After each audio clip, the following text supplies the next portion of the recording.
Good morning. Today we're going to speak about dermatological conditions in the acute care. First, we're going to be talking about bacterial infections of the skin. The skin provides a remarkable good barriers against bacterial infection. And although many bacteria come in contact with reside on the skin, they are normally unable to establish an infection. Remember that we do have our flora that protects us from um, infectious processes. This is mediated by the innate and the adaptive immune system. When bacterial infections occur, they can range in size from a mild uh, macula with folliculitis, for example, to the entire surface, and even opportunistic infections that could come in to provoke serious infections that could harm the life of the patient. Many types of bacteria can infect the skin. The most common bacterial infections of the skin are mediated by Staphylococci and Streptococci. Skin infections caused by less common bacteria such as Pseudomonas, Gardnerellas are mostly seen in patients that are hospitalized or patients that live in a nursing home, patients that are cleaning swimming pools, lakes, oceans, gardening, etc. Some people are at particular risk for developing skin infections, for example, patients that have diabetes, and you will see that this is a major risk factor for many in common. Patients that have peripheral vascular diseases, patients that have HIV infections, or any type of immunosuppressed disorder, such as patients that have autoimmune diseases, patients that have hepatitis, chemotherapy patients, patients that uh, provoke a major inflammatory response of the skin, for example, patients that have sunburns, traumas. So prevention involves keeping the skin undamaged and clean. When the skin is cut or scraped, the injury should be washed very well with soap and water and covered with a sterile bandage to provide protection or a barrier for opportunistic infections. So, as I said, the most common bacterial organisms found on the skin are Staphylococci aureus and Streptococci. Could be from group A, Streptococci pyogenes. And from this, we're going to be speaking about Impetigo and ecthyma first.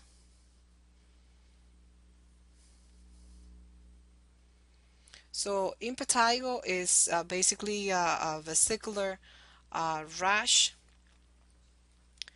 um, that is basically a superficial skin infection with crusting or bullous caused by either streptococci or staphylococci. Ecthyma is a form of impetigo, but is an ulcerated form of impetigo. It's chronic and affects more uh, layers of the skin, so it goes deeper. This is a picture that depicts impetigo. Impetigo could be bullous or non-bullous. The non-bullous impetigo typically manifests as you commonly know it as cluster of vesicles or pustules that rupture and develop this honey crust color exudate um, over all the lesions. Then we have the bullous impetigo that is similar to the non-bullous, except that the vesicles typically enlarge rapidly to form blisters and bigger blisters, which are the bullous. The bullous could burst and expose large bases of ulcerated and erythematous skin, which also will be covered with honey color crust. This is very common in children, so pediatric population, but we need to know it because we receive patients in the age of adolescency. Impetigo and ecthyma basically cause mild pain or discomfort. Pruritus is common. Scratching uh, is very common in these patients, so they have high propensity or they're predisposed to spread the skin infection faster. So the risk factors for impetigo is basically daycares, schools, moist environments, poor hygiene, and also chronic nasal pharyngeal carriage of staph aureus or streptococci. We went through the clinical presentation already. Over in the picture is basically clusters of vesicles or pustules that rupture and leave that honey color crust exudate over the lesion. The ecthyma is again characterized is a form of impetigo, is a more ulcerated form. So you would see the shallow punched out ulcers with thick brown black crust. The You see that compared to impetigo, that you have small vesicles or pustules that break. In ecthyma is a deeper form and is ulcerated, even though it will leave the same characteristic of a honey crust um, exudate. Before we go into the treatment, diagnosis of impetigo and ecthyma is basically by clinical appearances. Is You cannot confuse that. But you could do cultures as well. But cultures of the lesions are only indicated when the patient does not respond to empiric antibiotic. That's the reason why it was not presented into the PowerPoint, because it's basically clinically. Patients with recurrent impetigo should have nasal culture, because remember, one of the risk factors is the chronic carriage of Staphylococci aureus or MRSA, methicillin-resistant Staphylococci aureus, uh, through persistent infections. So going through the treatment, treatment could be topical and sometimes with oral antibiotic. First, the affected area should be washed gently with soap and water several times a day to remove any crust. Treatment for localized impetigo is topical. So one of the topic antibiotics will be mupirocin ointment that you could apply TID for 7 days, or retapamulin ointment twice a day for 5 days. You could also use polymyxin B sulfate, or you could use fusidic acid, 2% cream, over the lesions and until the lesions resolved. But this fusidic acid, unfortunately, is not available in the United States, but it's very effective.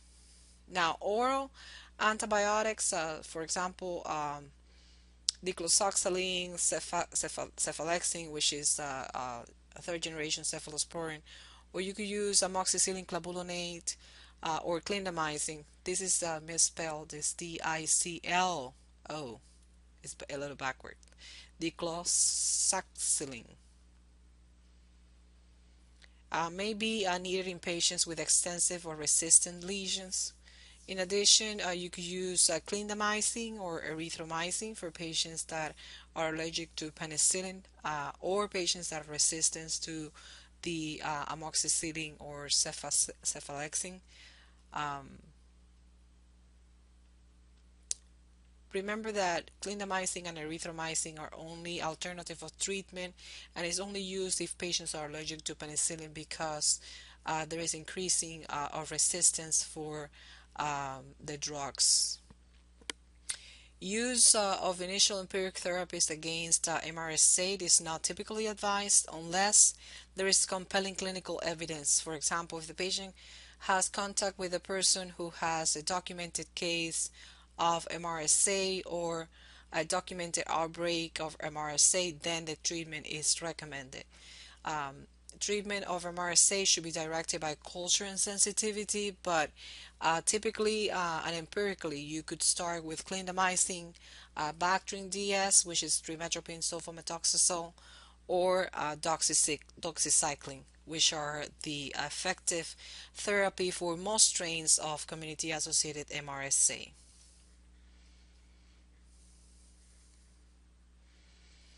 Now let's talk about another disease process. of the skin, which is cellulitis on erysipelas. Remember that impetigo and ecthyma are the same. Ecthyma is the deeper form, an ulcerated form of impetigo, the same as cellulitis and erysipelas. Okay, so cellulitis is an acute bacterial of the skin and subcutaneous tissue, most often caused by, again, streptococci and staph aureus. It could develop in any type of wound, ranging from minor breaks to lacerations or even burns. Cellulitis is most often caused by group A beta hemolytic streptococci, which is a streptococci pyogenes, but Staphylococci aureus cases could be present as well. Streptococci cause diffuse, rapidly spreading infection because enzymes produced by the organism, which are streptokinase and DNase or hyaluronidase acid, breaks down cellular components that would otherwise contain and localize the inflammation, but these are deficient. So staphylococci cellulitis is typically more localized and usually occurs in open wounds and cutaneous abscesses. Recently, methicillin-resistant Staphylococci aureus has become more common in the community, um, so we should be attentive to that.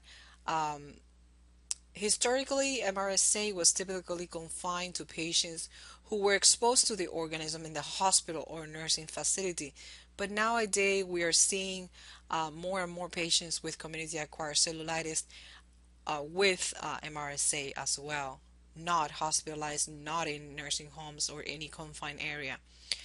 Less common causes of cellulitis that are not as frequent could be um, Haemophilus influenza in children, for example, patients that have diabetes that have gram-negative bacilli or Pseudomonas, patients that also have Pseudomonas in the presence of neutropenia. And also, we need to discuss briefly the causative factors of animal bites because you do have this in boards being asked. So, animal bites may result in cellulitis. For example, Pasteurella multocida is the cause in cat bites, and Capnocytophaga is responsible for dog bites. Immersion injuries in fresh water may result in cellulitis, and these are caused by Aeromonas hydrophila, and in warm salt water due to Vibrio vulnificus. And the reason I mention this is because we're now having the um, outbreak of the eating bacteria on the sea, so we need to mention this as well. I'm not sure that this is going to be presented in board because it's something new, but um, has been outbreaks in the past long ago as well. Immunocompromised patients may become infected by opportunistic infections, and these include gram-negative bacteria such as Proteus, Serratia, Enterobacters, and Citrobacters. I'm not going to ask you this, but you need to be aware that even though infectious diseases are common for streptococci and staphylococci, including MRSA, you need to be aware that patients that are immunocompromised or patients that have diabetes, neutropenia, patients that are hospitalized, um, or any other type of immunocompromised disorder, they tend to have other bacterial infections not related to streptococci or staphylococci, so the treatment will change completely. This is a picture of cellulitis. We're going to go through the symptoms now, but before, let's talk about the risk factors for cellulitis that could include trauma, any ulceration of the skin, fungal infection. Many patients with cellulitis would have toenail or um, tinea in the toes. Um, Other skin barriers that could compromise due to any pre-existing skin disease are risk factors as well. Patients that have peripheral vascular disease or any lymphedema, patients that have cardiac or vascular surgery, could have in the saphenectomy cellulitis as well. Tinea pedis, as I said, is frequently predisposing condition or site of entry for bacterial infection and produce cellulitis. The signs and symptoms, infection is most common in the lower extremity, even though it could occur anywhere. Cellulitis is typically unilateral, even though you see this picture here as bilateral. Um, but again, most commonly is in one extremity. Stasis dermatitis closely mimics cellulitis, but is usually bilateral. So you have to be very careful. If the skin is red, if it's warm, if the patient has signs and symptoms of systemic infection or localized inflammation, then could be cellulitis, because stasis dermatitis, remember that it has the hyperpigmented area uh, and it's more cold to touch. The major findings, remember, of cellulitis is erythema, tenderness, lymphangitis, regional lymphadenopathy. The skin is hot, red, and edematous, often with surface appearance resembling the skin of PD orange or orange peel. Um, the borders are usually indistinct, except in erysipelas, that is sharply demarcated. Petechias could be common. Large areas of ecchymosis are rare. Uh, Patients could have vesicles and bulla that may rupture. Occasionally could cause necrosis, but again, this is rare. Cellulitis could also mimic the DVT. We already went last semester over the signs and symptoms of deep vein thrombosis, so that's one of the differential diagnoses as well. Fever, chills, tachycardia, headache, hypotension, and even delirium. Remember, this is an infectious process, so could be a cause of delirium in elderly population. All these symptoms may precede cutaneous finding by several hours, but many patients do not appear ill. So the majority of patients that have cellulitis do not appear ill. You could see WBC being elevated, so leukocytosis is common. Cellulitis with rapid spread of infection rapidly causes pain, hypotension, delirium, um, bullas, fever, and could even suggest a life-threatening infection. So if you remember, in deep vein thrombosis, the skin of the cellulitis is hot, the skin of the deep vein thrombosis tends to be normal to cool. The skin color in cellulitis is red. In the deep vein thrombosis is either normal or cyanotic. The skin surface of cellulitis has the appearance of PD orange or orange peel or deepening. Um, the deep vein thrombosis is smooth, so it necessarily doesn't have to change. And lymphangitis or regional lymphadenopathies is present in cellulitis, but it's not present in DVT.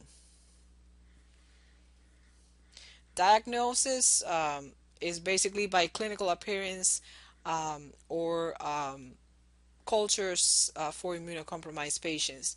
So diagnosis is by examination. The skin and um, when present, wound cultures are generally not indicated because they rarely identify the infecting organism. Remember that in the skin, we normally have flora, which is staph and strep. So if you culture the skin, you're going to have exactly the same results. So that's the reason why blood cultures and wound cultures are not necessarily, unless the patient is immunocompromised, to detect or rule out bacteremia. Cultures of involved tissue may be required as well in immunocompromised patients, and even if they're not responding to empiric antibiotic.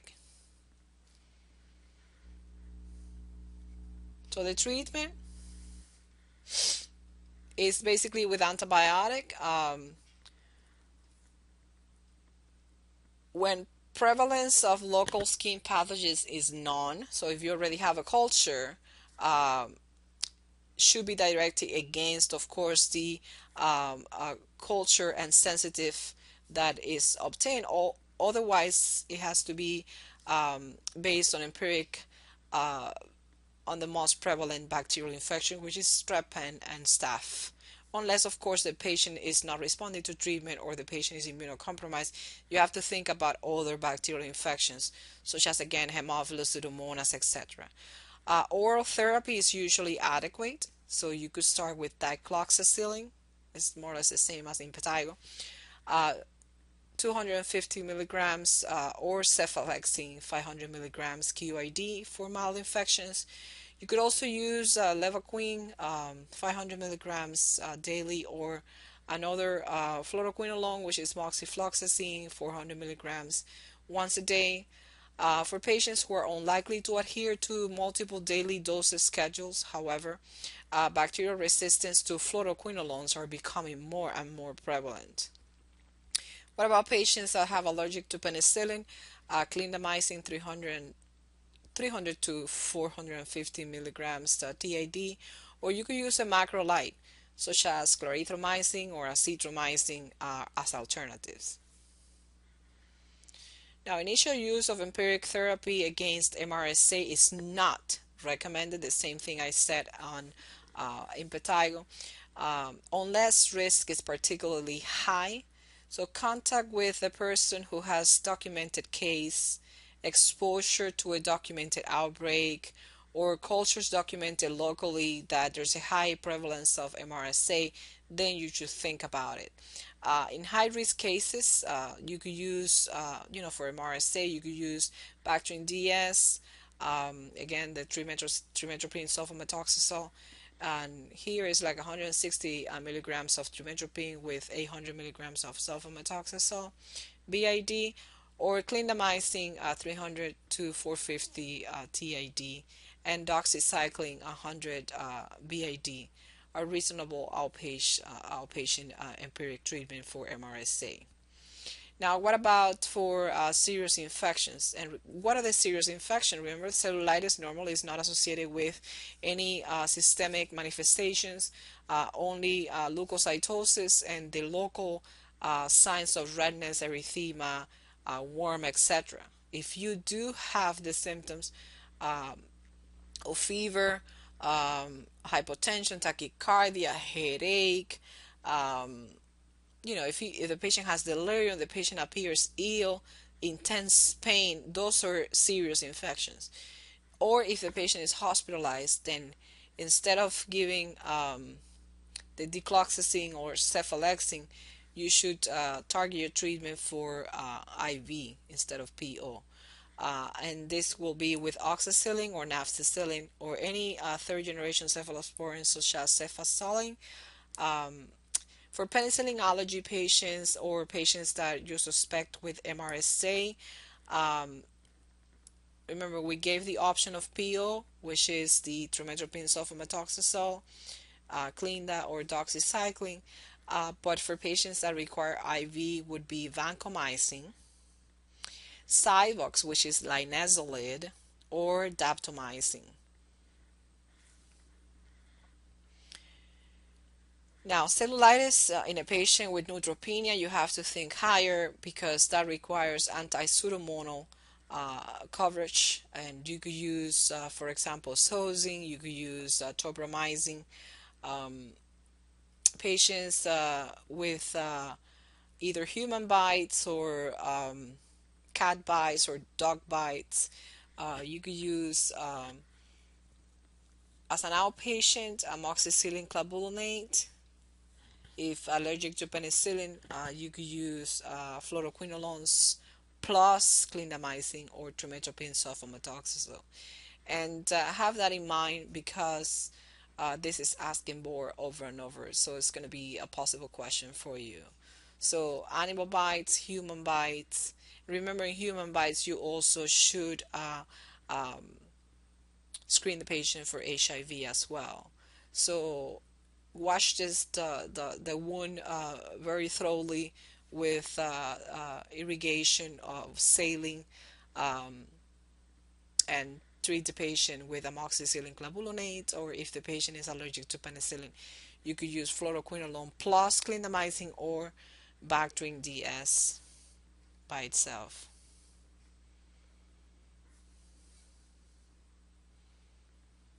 Now let's talk about Erysipelas. And Erysipelas is a type of superficial cellulitis with dermal lymphatic involvement. should not be confused with erysipeloid, which is another type of disease. Erysipelas is characterized by shiny, raised, indurated, tender plaque lesions with distinct margins. So again, it's exactly the same as cellulitis, but it has more angry looking and more distinct margins that cellulitis does not. It doesn't have raised borders. You cannot distinguish healthy from unhealthy skin. Um, there's also a bullous form of erysipelas, which is of course more aggressive. It's most often caused by group A beta hemolytic streptococci, but there are cases of staphylococci aureus as well, and even MRSA. Erysipelas of the face must be differentiated with herpes zoster and contact dermatitis. There's no prior exposure of any new soap, any new allergen to the skin, and patient doesn't have blisters, doesn't have vesicles that rupture. Uh, Patients with erysipelas do have associated high fever, chills, malaise. So again, in cellulitis it's not common, but in erysipelas the systemic manifestations are common. The diagnosis is the same as cellulitis, is by clinical characteristics, but blood culture should be done in toxic appearing patients, which is the common case. The treatment for erysipelas is usually penicillin for lower extremities erysipelas and vancomycin for facial erysipelas or MRSA. Uh, Give me 1 second.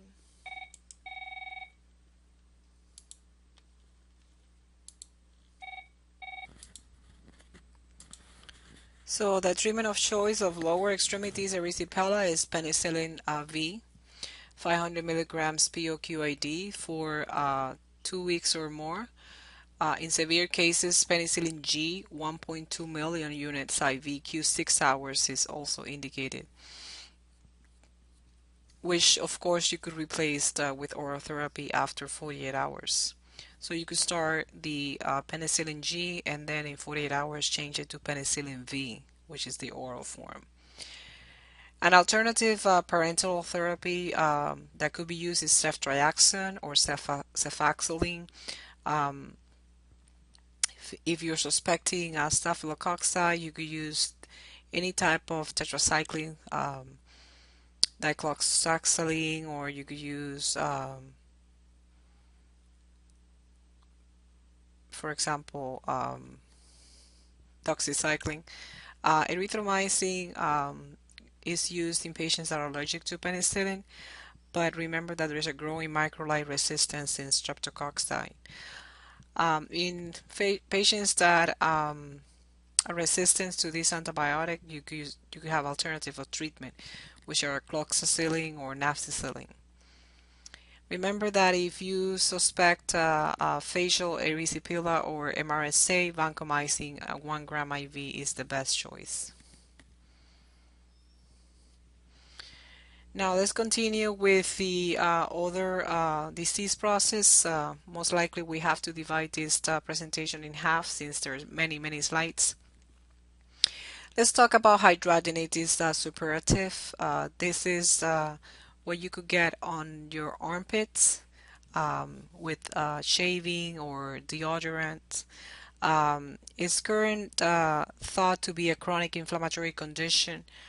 It's an acne-like inflammatory process that occurs in the axilla, in the groins, but it could also occur in the nipples or the anus, but most commonly frequent is in the axilla.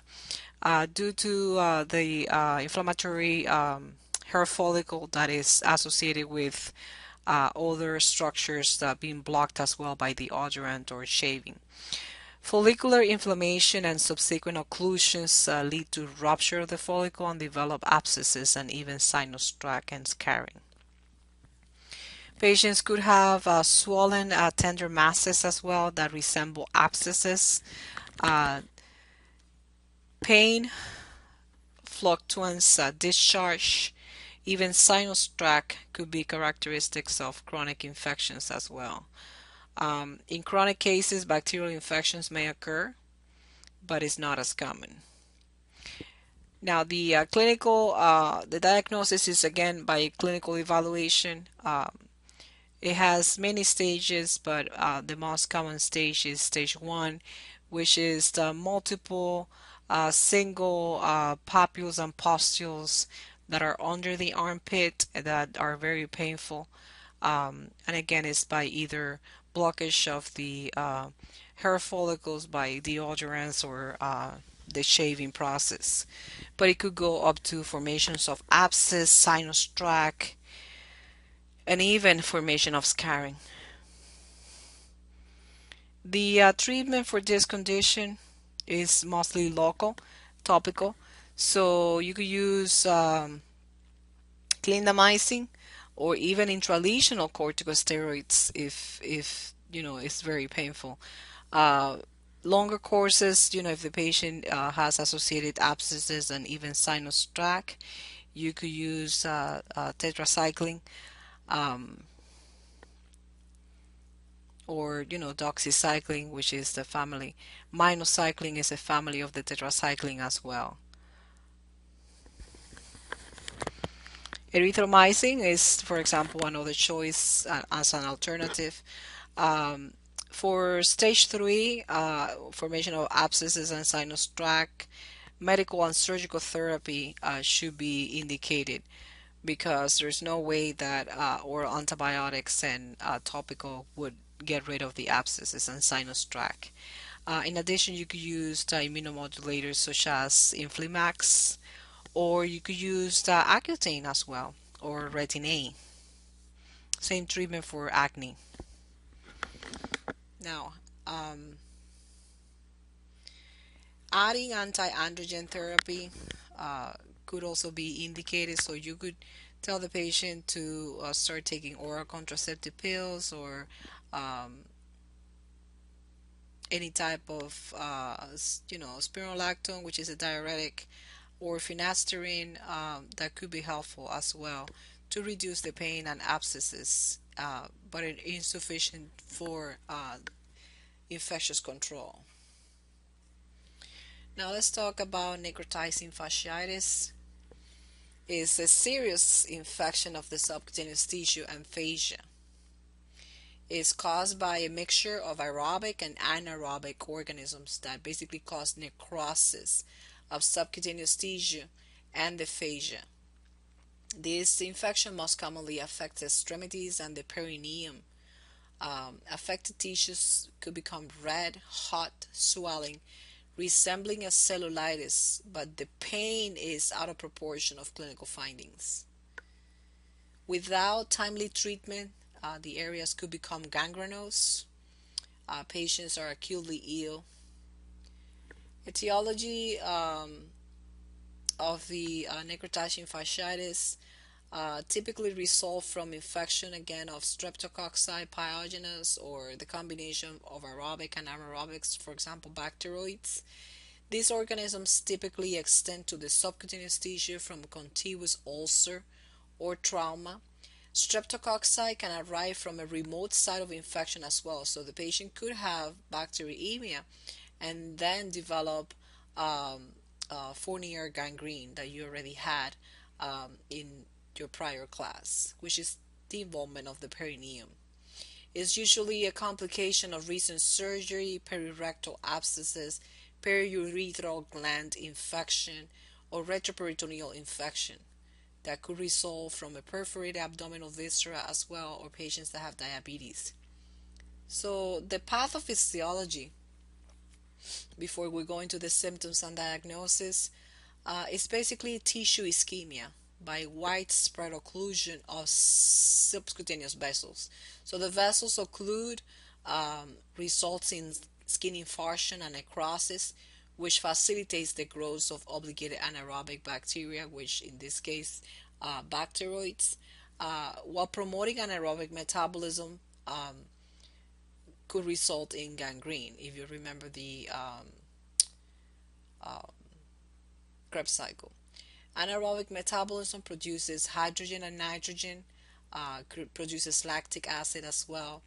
Um, so those insoluble gases may accumulate in the subcutaneous tissue, producing gangrene. So the signs and symptoms, if you look at this picture, is really deep infection that this patient already was debrided and taken to the surgical site, and you could see the drainage on the area as well. Primary symptom is intense pain, and again, pain out of proportion of clinical findings until, of course, all the gangrene and ischemia necrosis appears. In patients with normal sensation, pain is out of proportion to clinical findings, and that could be an early clue. However, patients that have, for example, diabetes, peripheral neuropathy, the pain could be absent. Affected tissue is red, hot, swelling, rapidly becoming discolored. Patients could have bullous, crepitus from the anaerobic bacteria that produce gas.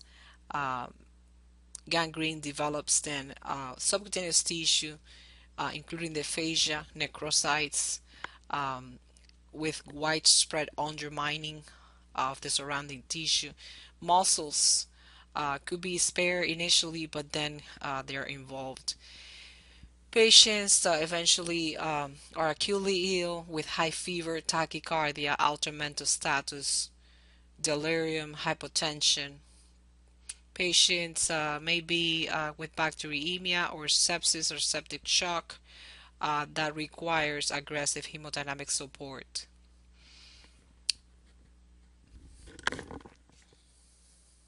So these are all the symptoms that I mentioned. The diagnosis is by clinical examination and wound and blood cultures. Um, so it's supported by leukocytosis, soft tissue gas on x-ray. So if you do an x-ray of the area that is affected, you would be able to see gas being accumulated by anaerobic bacteria and necrosis of tissue. Positive blood cultures that should be guided by sensitivity, and the patient has the deteriorating hemodynamic status. Um,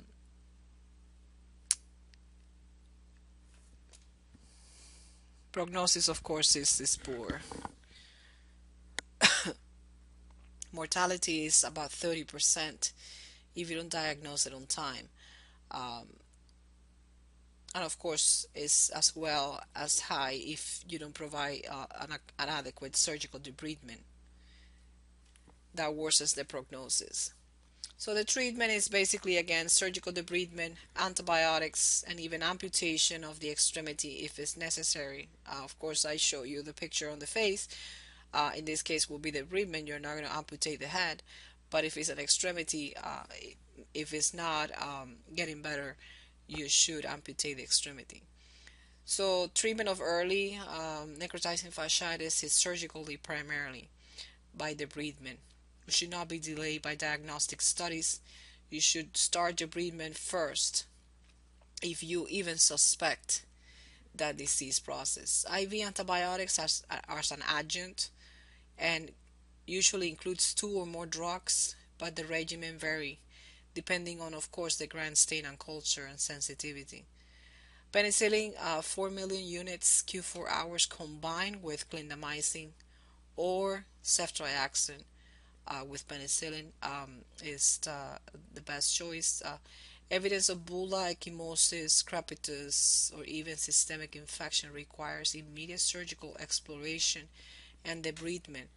The initial incision should be extended enough until an instrument or finger can no longer separate the skin and subcutaneous tissue from the deep fascia. So basically you should reach the normal tissue. The most common error is insufficient surgical debridement or delayed. Repeat operation every 1 to 2 days with further incision and debridement is necessary, and even amputation if the patient is not improving. IV fluids, of course, remember this patient is hemodynamically unstable. Large volumes of fluid before and after surgery should be provided. Antibiotics, as I said, hyperbaric oxygenation therapy as an adjuvant is also beneficial. You could also give the patient IV immunoglobulin um, if you suspect toxic shock syndrome associated with this. Now let's talk about toxic shock syndrome, which is caused by staphylococci or streptococci as well. Symptoms include high fever, hypotension, diffuse rash, and even multiple organ failure. Risk factors associated with it basically is the staphylococci colonization of the vagina by a tampon or any type of contraceptive devices such as the diaphragm, but others could be involved, um, mechanical or chemical barriers, um, patients that have childbirth and residuals of tissue, abortion, surgery, trauma, surgical procedures, viral infections as well, and even the use of NSAIDs and other infections of the skin could be involved. So there's a two forms, staphylococci and streptococci. The syndrome for streptococci is similar to staph, but it's more common in pediatric population. Primary infections of the skin and soft tissue are more common. Um, in contrast to staphylococci, streptococci is more likely to cause ARDS, but more or less the risk factors and the symptomatologies are the same, and the treatment is more or less towards the same uh, target. Clinical presentation, uh, there's an onset of sudden high fever, um, which remains elevated. I mean, you give Tylenol, you give anything, and remains elevated. Hypotension, diffuse maculopapular erythroderma, so the patient is diffusely red, um, and involves at least two other organs. So remember, this is a multi-organ dysfunction disease process. Staphylococci toxic shock syndrome is likely to cause vomiting, diarrhea, elevated CK, myositis, hepatic damage, thrombocytopenia, and even confusion. Um, Patients have a rash that again is all red that tends to dequamate, particularly on the palms and the sole.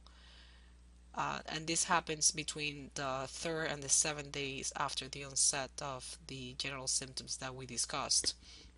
Streptococci uh, tends to produce more adult respiratory distress syndrome than staph, coagulopathies, hepatic damage as well, fever, malaise, severe pain, and soft tissue infection. Renal impairment is also another complication. Uh, the syndrome tends to progress to syncope, shock, and even death if it's not treated on time. The diagnosis is by blood culture, but there is a criteria for toxic shock syndrome by the CDC. Um, Patients have high fever, 1 or 2 or more, hypotension, rash, which you could see the rash, which is an erythroderma, so it's diffusely red that dequamates in the 48 hours in the palms and the sole most commonly. Um, it could happen 2 weeks after, but it's more common in the first 48 to 72 hours. There's multi-system involvement of 2 or more organs or 3 or more organs, depending on the criteria.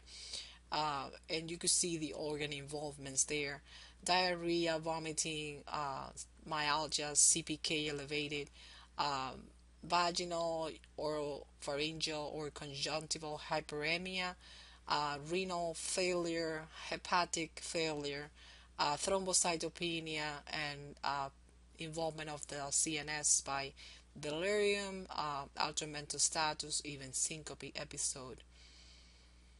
And there's negative results on the blood cultures, throat cultures, CSF, and of course there's negative serological exams for Rocky Mountain fever, leptospirosis, or measles. So you need to know these criteria in order to suspect toxic shock syndrome. This is the representation of symptoms associated with toxic shock syndrome. So diagnosis again is made clinically and by isolating the organisms by blood culture with strep or from the local site. So also remember all the differential diagnosis that we went through. Continue monitoring hepatic and renal test, BUN and creatinine and LFTs. The treatment is by local measures, by decontamination and debridement, fluid resuscitation because tends to have a circulatory shutdown, and also antibiotics. So if you suspect toxic shock syndrome, you should hospitalize the patient immediately in the ICU. Tampons, diaphragms, and any other foreign bodies should be removed. Suspected primary site should be decontaminated. And decontamination again includes irrigation thoroughly of the wound, debridement, even if it's the vagina, fluids and electrolyte replacement to prevent hypovolemia, hypotension, and shock. Because fluid loss into tissues can occur through the body because of capillary permeability and hypoalbuminemia due to the catabolic state that these patients have, shock may be profound and resistant. So aggressive fluid resuscitation and circulatory resuscitation, ventilatory as well. This patient most likely would be in respiratory failure. Sometimes the patients require hemodialysis support as well. The infectious pending cultures you should treat with vancomycin, daptomycin, and Civox if you suspect MRSA, or for streptococci, pyogenes, penicillin plus clindamycin is sufficient. Now let's talk about Stevens-Johnson syndrome and toxic epidermal necrolysis. So Stevens-Johnson syndrome are caused by drugs or bacterial infection. Typically, symptoms for both diseases include fever, body aches, flat red rash, blisters that break out on the mucous membrane. Typically in the mouth, eyes, vagina, and other areas as patches.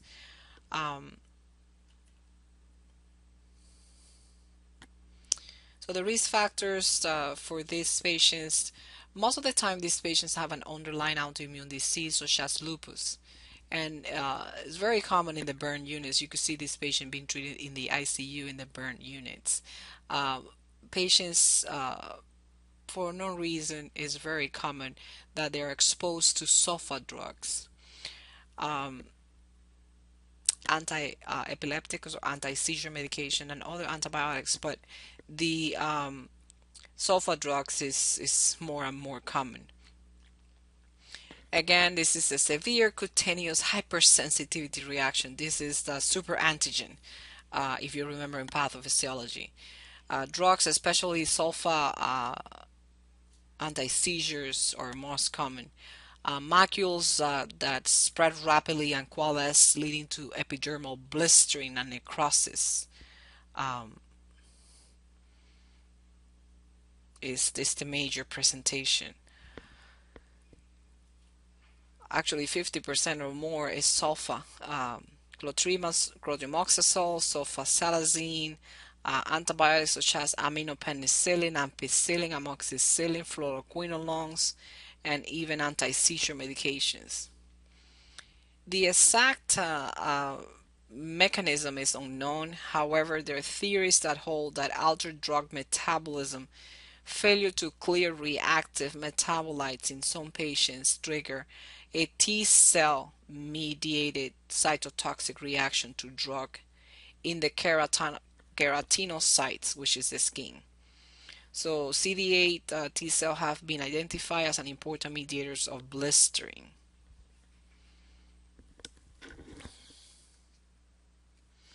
The clinical manifestations within 1 to 3 weeks after the start of the offending drugs, patients develop a prodrome of malaise, fever, headache, cough, keratoconjunctivitis that rapidly diffuses into maculas um, in the face, in the neck, in the upper trunk. This macula simultaneously appears elsewhere as well. They coalesce into large bullous and slough over a period of 1 or 3 days. So you could basically take out large sheets of epithelium of skin uh, through the entire body and even more at pressure points. This is very typical of the disease, which is called Nikolsky's sign. Is also present in bullous disease as well, in pemphigo, but it's not a topic of this class. So Nikolsky's sign is typical in patients that have uh, this disease, the Steven Johnson or toxic epidermal necrolysis. Patients could have complications, further complications of multi-organ failure, including pneumonias, pulmonary edema, hepatitis, glomerulonephritis, and even ARDS. The clinical evaluation is by clinical appearance and, of course, skin biopsy.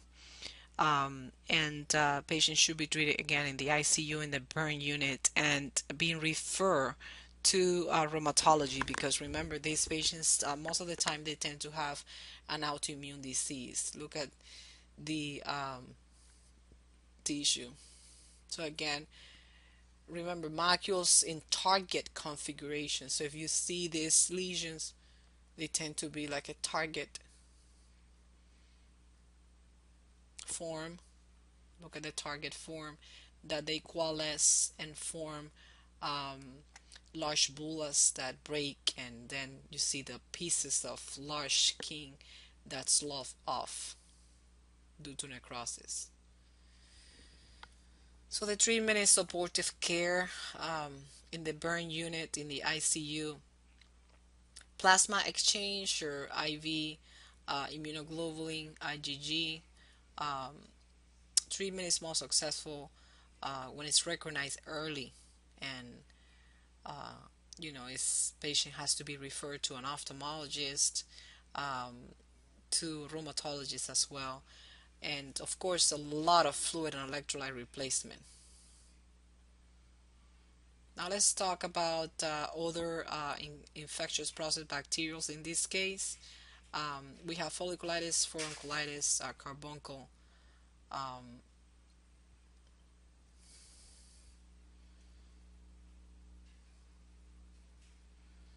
so folliculitis, which is basically the most common.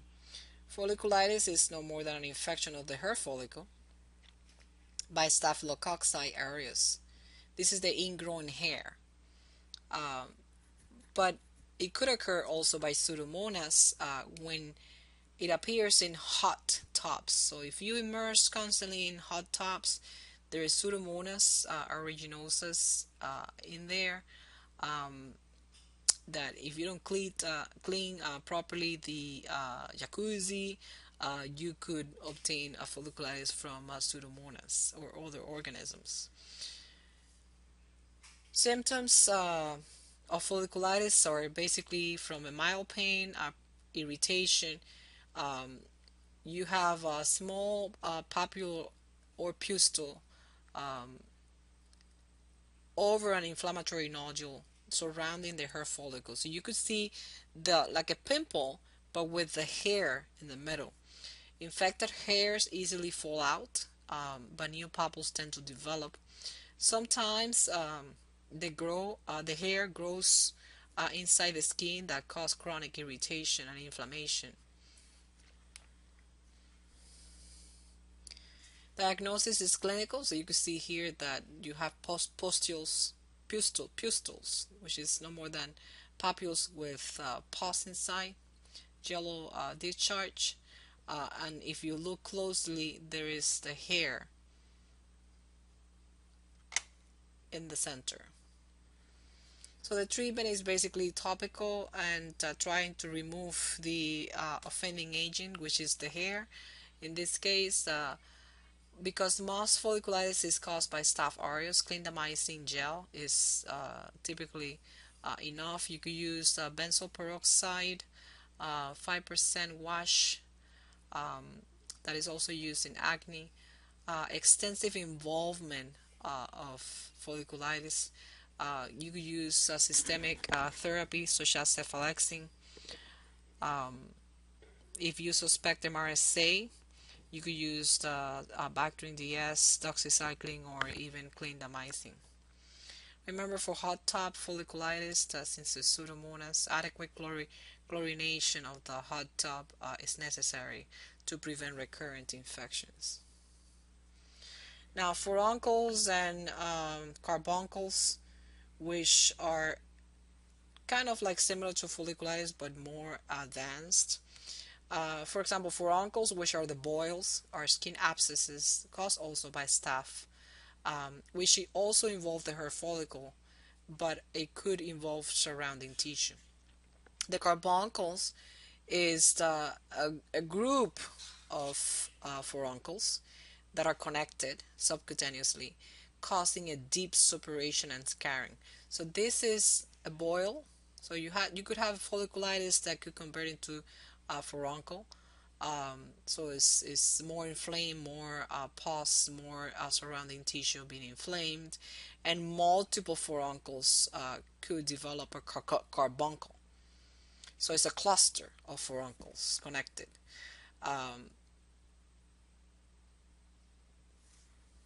Both furuncles and carbuncles may affect healthy young people, but are more common in obese, immunocompromised patients, elderly, diabetic patients. Cluster cases may occur among those living in crowded environment that has poor hygiene. Predisposing factors could be also bacterial colonization of the skin or nares, hot and humid climates, occlusion of the follicular hair follicles by comedones, acne, for example, and MRSA. Furuncles are also common in the neck, breast, face, and buttocks. They're super uncomfortable. They're painful. They could produce nodules and pustules and even necrotic tissue. As you could see, this one is very aggressive, so patients could have fever as well. So the diagnosis again is by clinical appearance, and the treatment is more or less the same. Drainage of the furuncle is obvious, that it's necessary, and the same antibiotics that we discussed for folliculitis.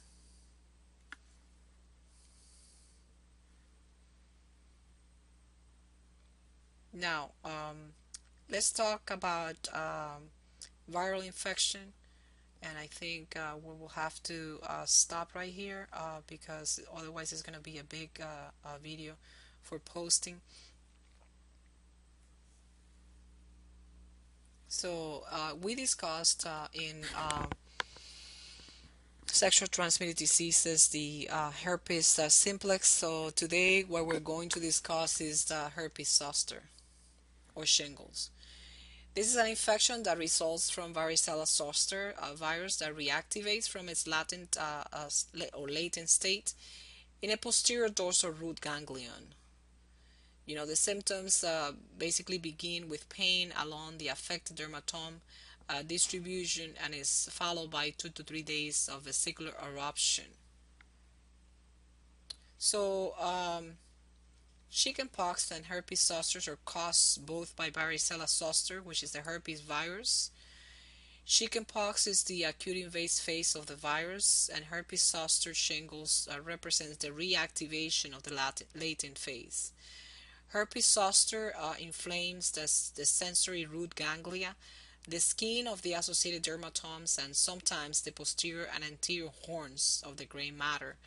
Herpes zoster frequently occurs in the elderly and HIV patients or severely immunocompromised patients. So it's very common in the elderly population after 65 years of age. If you see any patient that has herpes zoster before that, you have to think about immunosuppressed disorders. And one of the immunosuppressed disorders, unfortunately, you have to test the patient for HIV. We have seen very, very common cases of HIV on patients that have herpes zoster. But again, it could be diabetes. It could be any autoimmune disease. But have in mind HIV as well. So the symptoms are lancinating, dysesthetic. This is a neuropathic type of pain that develop in the dermatome distribution. It could happen ophthalmic, it could happen in the genitals, it could happen orally, it could happen intercostal, um, abdominal, anywhere. Um, it's followed by 2 to 3 days.